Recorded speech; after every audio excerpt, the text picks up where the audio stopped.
नरेंद्र मोदी यांनी पंतप्रधान पदाची तिसऱ्यांदा शपथ घेतली आहे। भाजपला बहुमत नसल्याने यंदा एनडीए सरकारमध्ये घटक पक्षांना मोदींच्या मंत्रिमंडळात स्थान मिळाले। मोदी यांच्या मंत्रिमंडळात यावेळी महाराष्ट्रातून कोण कोण असेल याची उत्सुकता सगळ्यांना होती। अनेक संभाव्य नावे चर्चेत देखील होती, पण त्या नावांपैकी एकूण 6 नेत्यांना संधी मिळाली आहे। नितीन गडकरी आणि पीयूष गोयल यांना पुन्हा एकदा कॅबिनेट, तर रामदास आठवलेंना पुन्हा एकदा राज्यमंत्रीपद देण्यात आलंय।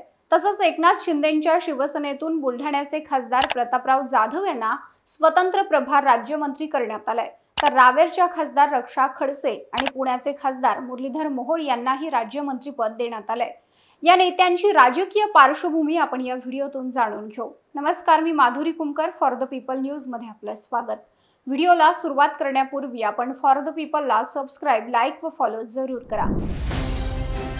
भारत दुनिया का सबसे बड़ा लोकतंत्र और एनएलसी भारत देश का सबसे बड़ा गैर राजनीतिक मंच। शक्तिशाली लोकतंत्र के लिए राहुल कराट का सार्थक कदम। मुंबई में हुआ ऐतिहासिक प्रथम राष्ट्रीय विधायक सम्मेलन।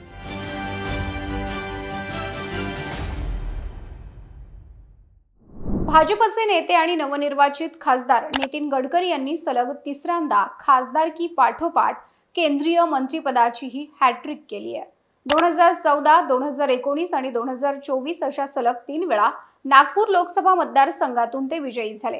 2014 आणि 2019च्या दोन्ही मंत्रिमंडळात नितीन गडकरी सहभागी होते।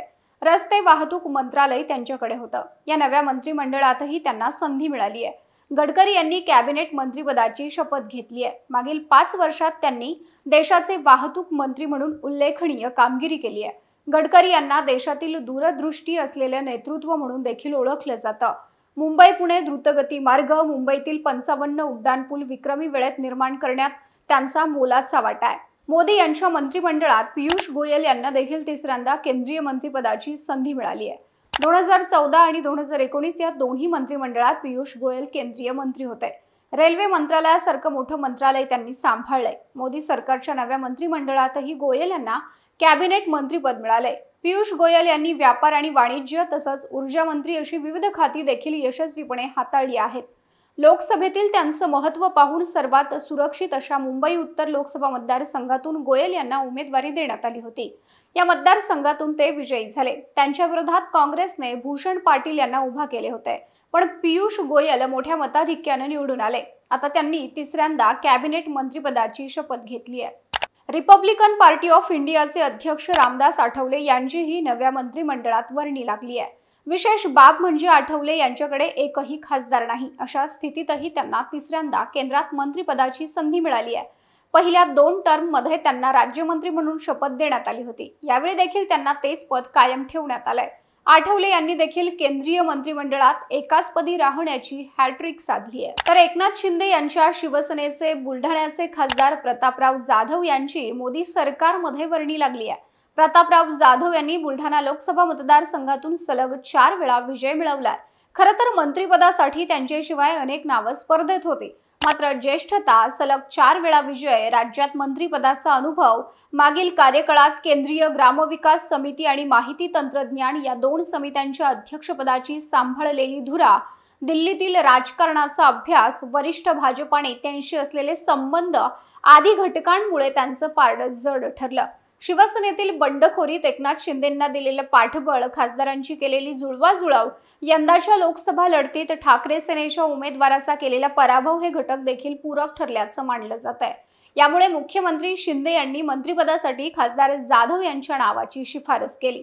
जाधव यांनी केंद्रीय राज्यमंत्रीपदाची शपथ घेतली आहे। रावेरच्या खासदार रक्षा खडसे यांना मोदींच्या नव्या मंत्रिमंडळात संधी मिळाली आहे। नरेंद्र मोदींच्या मंत्रिमंडळात महाराष्ट्रातून त्या एकमेव महिला मंत्री ठरल्या आहेत। त्या रावेर लोकसभा मतदारसंघातून सलग 3 वेळा खासदार म्हणून निवडून आल्यात। सरपंच पदापासून त्यांनी आपल्या राजकीय कारकिर्दीची सुरुवात केली होती। यानंतर त्या काही काळ जिल्हा परिषद सदस्यही राहिल्या। 2014च्या लोकसभा निवडणुकीत रावेर मतदारसंघातून त्या पहिल्यांदा खासदार म्हणून निवडून आल्या। तेव्हा 16व्या लोकसभेत वयाच्या अवघ्या 27व्या वर्षी निवडून गेलेल्या रक्षा खडसे या सर्वात तरुण खासदारांपैकी एक होत्या। त्यानंतर 2019च्या लोकसभा निवडणुकीतही पक्षानं पुन्हा विश्वास ठेवत त्यांना संसदेत पाठवलं.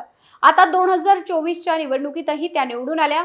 रक्षा खडसे यांच्या राजकीय वाटचालीत सासरे एकनाथ खडसे यांचा नेहमीच मोठा वाटा राहिलाय. पुण्याचे पहिल्यांदाच खासदार बनलेले मुरलीधर मोहोळ यांनाही मोदींच्या मंत्रिमंडळात संधी मिळाली आहे. या लोकसभा निवडणुकीत मुरलीधर मोहोळ यांनी काँग्रेसचे उमेदवार रवींद्र धंगेकर यांचा पराभव करून विजय मिळवला. नवनिर्वाचित खासदार होताच त्यांना केंद्रीय राज्यमंत्रीपदाची लॉटरी लागली आहे. नगरसेवक, महापौर ते आता केंद्रात मंत्रीपद अशी मोहोळ यांची कारकीर्द राहिली आहे. मुरलीधर मोहोळ हे देवेंद्र फडणवीस यांचे निकटवर्तीय मानले जातात. पक्ष संघटनेत विविध जबाबदाऱ्या त्यांनी पार पाडल्या आहेत आणि आता थेट मोदींच्या मंत्रिमंडळात त्यांना स्थान मिळालंय.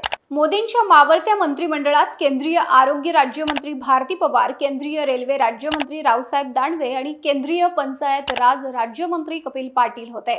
मात्र 2024च्या लोकसभा निवडणुकीत या तिन्ही केंद्रीय मंत्र्यांचा पराभव झाला. आता ज्या 6 नेत्यांना मोदींच्या मंत्रिमंडळात स्थान मिळाले आहे त्यापैकी नितीन गडकरी, पीयूष गोयल, रक्षा खडसे, मुरलीधर मोहोळ हे भाजपाचेच आहेत.